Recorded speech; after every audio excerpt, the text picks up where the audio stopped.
ओम गणेशाय नमः। राधे राधे मित्रों, आज हम सुनेंगे विजया एकादशी व्रत कथा। तो आइए शुरू करते हैं। एक बार धर्मराज युधिष्ठिर बोले, हे जनार्दन, फाल्गुन मास के कृष्ण पक्ष की एकादशी का क्या नाम है तथा उसकी विधि क्या है? कृपा करके आप मुझे बताइए। श्री भगवान बोले, हे राजन, फाल्गुन मास के कृष्ण पक्ष की एकादशी का नाम विजया एकादशी है।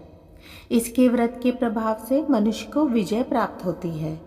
यह सब व्रतों से उत्तम व्रत है। इस विजया एकादशी के महात्म्य के श्रवण व पठन समस्त पाप नाश को प्राप्त हो जाते हैं। एक समय देवर्षि नारद जी ने जगत पिता ब्रह्मा जी से कहा, महाराज, आप मुझसे फाल्गुन मास के कृष्ण पक्ष की एकादशी विधान कहिए। ब्रह्मा जी कहने लगे कि हे नारद, विजया एकादशी का व्रत पुराने तथा नए पापों को नाश करने वाला है। इस विजया एकादशी की विधि मैंने आज तक किसी से भी नहीं कही। यह समस्त मनुष्य को विजय प्रदान करती है। त्रेता युग में मर्यादा पुरुषोत्तम श्री रामचंद्र जी को जब 14 वर्ष का वनवास हो गया, तब वे श्री लक्ष्मण तथा सीता जी सहित पंचवटी में निवास करने लगे। वहां पर दुष्ट रावण ने जब सीता जी का हरण किया, तब इस समाचार से श्री रामचंद्र जी तथा लक्ष्मण अत्यंत व्याकुल हो गए और सीता जी की खोज में चल दिए। घूमते घूमते जब वे मरणासन जटायु के पास पहुँचे, तो जटायु उन्हें सीता जी का वृतांत सुनाकर स्वर्गलोक चला गया। कुछ आगे जाकर उनकी सुग्रीव से मित्रता हुई और बाली का वध किया।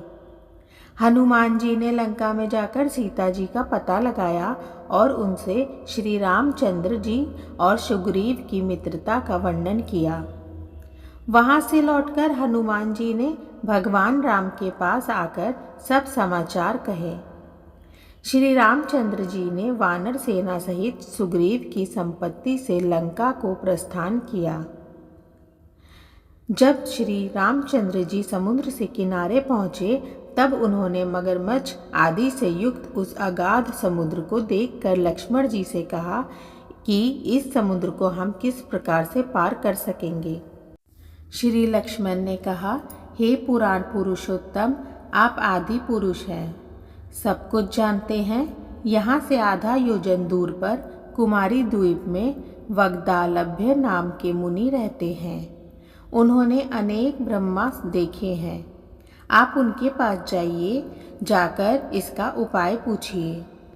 लक्ष्मण जी के इस प्रकार के वचन सुनकर श्री रामचंद्र जी वग्दालभ्य ऋषि के पास गए और उनको प्रणाम करके बैठ गए। मुनि ने भी उनको मनुष्य रूप धारण किए हुए पुराण पुरुषोत्तम समझकर उनसे पूछा कि हे राम, आपका आना कैसे हुआ? रामचंद्र जी कहने लगे कि हे ऋषि, मैं अपनी सेना सहित यहाँ आया हूँ और राक्षसों को जीतने के लिए लंका जा रहा हूँ। आप कृपा करके समुद्र पार करने का कोई उपाय बतलाइए। मैं इसी कारण आपके पास आया हूँ।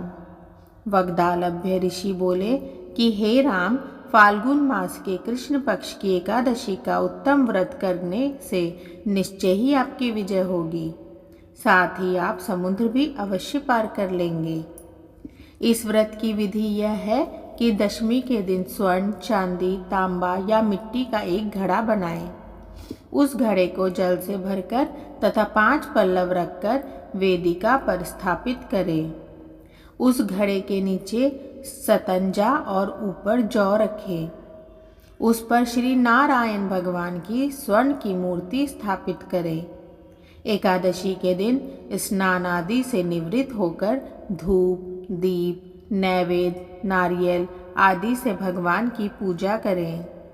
तत्पश्चात घड़े के सामने बैठकर दिन व्यतीत करें और रात्रि को भी उसी प्रकार बैठे रहकर जागरण करें। द्वादशी के दिन नित्य नियम से निवृत्त होकर उस घड़े को ब्राह्मण को दे दें। हे राम, यदि तुम भी इस व्रत को सेनापतियों सहित करोगे तो तुम्हारी विजय अवश्य होगी। श्री रामचंद्र जी ने ऋषि के कथानुसार इस व्रत को किया और इसके प्रभाव से दैत्यों पर विजय पाई। अतः हे राजन, जो कोई मनुष्य विधि पूर्वक इस व्रत को करेगा, दोनों लोकों में उसकी अवश्य विजय होगी। श्री ब्रह्मा जी ने नारद जी से कहा था कि हे पुत्र, जो कोई इस व्रत के महात्म्य को पढ़ता या सुनाता है, उसको वाजपेयी यज्ञ का फल प्राप्त होता है। मित्रों, इस प्रकार विजया एकादशी व्रत कथा संपूर्ण हुई। राधे राधे।